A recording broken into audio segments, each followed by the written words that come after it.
Hey guys, DifferentFight here, and today I'm doing a little bit of a different video. First off, I wanted to check out my new mat. It's a custom and it was drawn, all of this was drawn and like everything was made by my friend Chiro. I'll put a link to her Tumblr art blog in the description. I'm just gonna zoom out so you can see the whole thing and just look at this, it's so amazing. Like the normal Vanguard mat that you get from the sneak peeks and like when you buy 4 boxes, it's like kind of like this big compared to this, you know, this is huge. And it's amazing, like, just look at this, amazing, she did such an amazing job. But the main focus of this video is not that. I'm going to be talking about the BeNeLux tournament that happened on the 22nd of June, which was last Sunday. And basically the one before that, well, the two before that were both like, you know, not tag team, nothing, it was just 1 versus 1, you know, that kind of typical thing.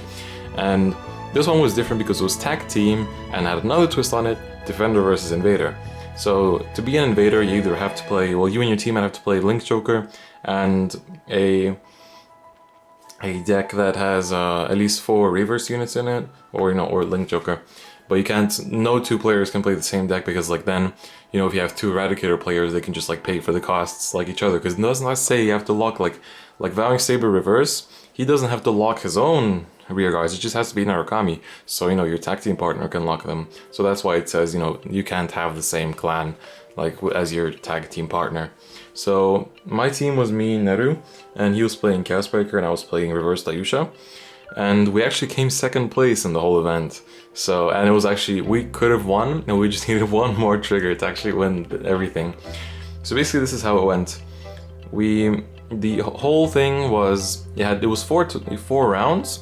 And then it was top 4 cut, and then top 4 you had 2 more rounds, so yeah, for the actual, well, you get it. And yeah, like I said, you can't have 2 clans, you can't share the same clan with your tag team partner, but you can pay your partner's soul costs. But for example, like I couldn't pay for Chaos Breaker's soul cost with my Dimension Police soul because Chaos Breaker requires Star Invaders to be soul blasted, so you know, it's that kind of stuff. But basically, it started at around, I don't know, 2 p.m., 1 p.m., something like that. And we actually started off with a bye. We were lucky enough to get a bye.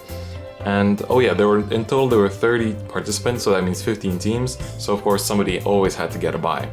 And we were the first team to get one.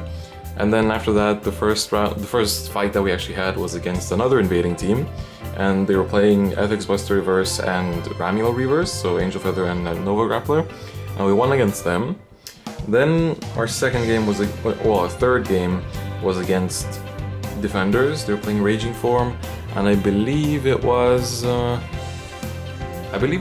Nova Grappler. It wasn't Blaus, I'm pretty sure it was Ethics, but although I'm not too sure, so excuse me if I don't remember. And it was actually the one who played Revengers was the one who, or at least I think so, he won the last BeNeLux tournament, the one where the prize was actually an Xbox. So yeah, and then we won that, although it was really close. And then the third game we had was against the winners of the event, which were Ashley Annert and Tom Stas. I'm not sure if you pronounce his surname like that, but Tom is actually the organizer of all these tournaments, so it was actually fun to play against him. And they were defending, and Tom was playing Alcoforce, and Ashley was playing Blau Nova Grappler. And we lost against them. That game was not that close. That was a pretty bad loss. And then we actually had top 4 people, because like we had one team which were going 4-0, then there were 4-3-1s, so they had to just like randomly cut one person out, and luckily we weren't cut out because we were going 3-1, so we weren't cut out. And then on the top 4 game we played against Stuart Almeida, the world champion and, you know, drama causer as we all know it for now, and he was playing Eradicators and his teammate was playing Revengers. And we won that game because of draws, basically. Neru was getting draws all the time. I was getting a few draws, and we just had complete, like, we were just getting a lot more consistency and advantage over them. So that led us to our win. And then the final game was against again Tom and Ashley, and this game was a lot closer. Even though they had an advantage in the early game, it all ended up with like I had my final drive check. And if I had had at least 1 trigger, we would have won the game. So that's all it came down to, just a simple plus 5k. I was actually playing DP who had more cards than I could have used, you know, some cards that actually plus power. and it would have won us the game, but no, that did not happen. But yeah, the event was really fun, and as prizes, well, for second place we got 12 packs in total, so that was like six each, so that's pretty good considering we paid 750 euros to actually, well, per person to get in, so it's 15 per team. And then, well, I'm not sure how much packs cost over there, but over here they're about 250 euros each. So, you know, you do the math and you do make profit. And, well, basically, the event was really well organized. There weren't any major cock-ups except for like the 5 people top 4. That was a bit messy, and people really panicked, you know, that they're gonna get cut out, because, you know, some people like us, we travel for like 4 hours from Luxembourg by train to actually get to Antwerp, which is where the tournaments take place. So yeah, I'll give a quick deck profile of my DP deck that I used. It's reverse Daiyusha, and yeah. So starters, of course, is my Magnum. I prefer him over Daiyusha because Daiyusha kind of minuses a lot, and I already have a lot of problems with like hand advantage with this deck, so I just don't want to lose it all with Daiyusha. And this is good for some, well, just when if you really have a good hand and you can afford to put him in, plus a little bit power, like give the plus 4k to like a Die Dragon, and then lock whatever is behind him, so you have a 16k line going easily. So yeah, my starter is Magnum. Then I play 4 reverse Daiyushas, one of which is SP. So he's the main card of the deck. I'm not gonna go through his skills, I think most of you guys already know it. I want to kind of get this over with quick. So yeah, he's the main card of the deck, and yeah. So then I play 4 Daikaizers. He is, well, my favorite card in the game in general, but for him, I sometimes do go Break Ride over Break Ride in some games. Like, if I'm up against Link Joker, I often just keep Break Riding, because getting locked down on reverse Daiyusha can be really painful. So just keep going on this. I mean, yeah, it is minusing a lot, but eventually he applies so much pressure, it's crazy. Then I play 2 Daiyushas, because you can use Go Cannon to put him in the soul and have a cross ride, or you can just ride him and then go onto reverse Daiyusha if I don't feel like break riding. Like against Aqua Force, you really need the cross ride. The cross ride really helps, which unfortunately I didn't get while playing against Aqua Force players during the tournament. Then I play 4 Kaisered.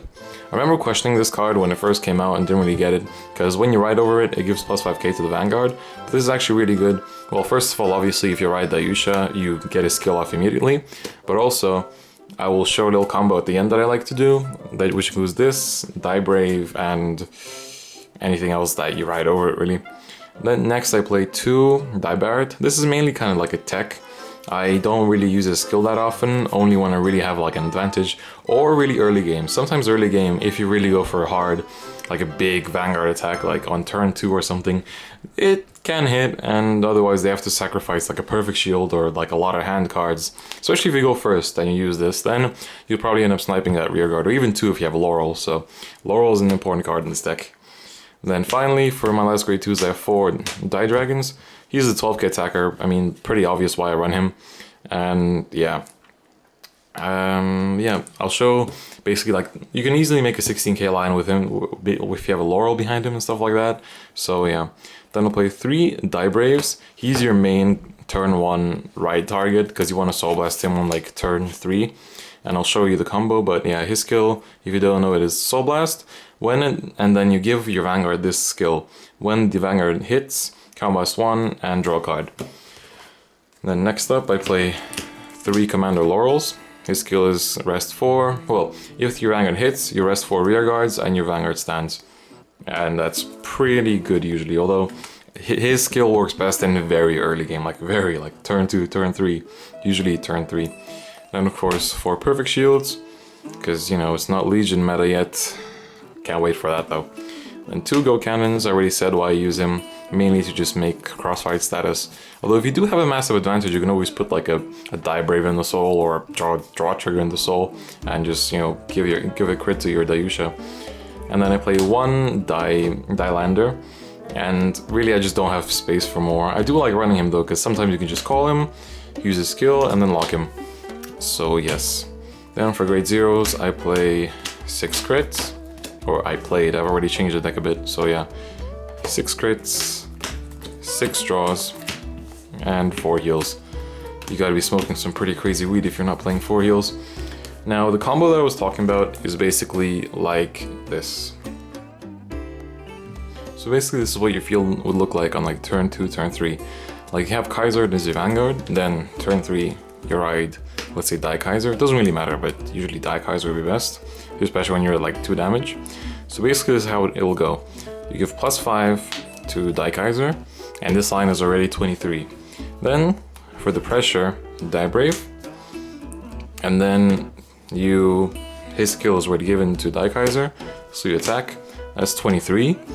Usually your opponent will be on grade 2 or grade 3 at this point, or if they're grade locked in grade 0, they'll be at 9k or 11k. And 23, even if you're at 11k, it will already be like 15k to guard. And at such early game, come on, this isn't Legion meta yet. Only Legion meta do you quint at wall at like turn 2. But basically they're usually not gonna guard this, so you go check, cool, OP, get 2 crits. And then first off, Brave skill, you counterblast 1 to draw a card. Then Laurel skill, rest your 4 rear guards and stand.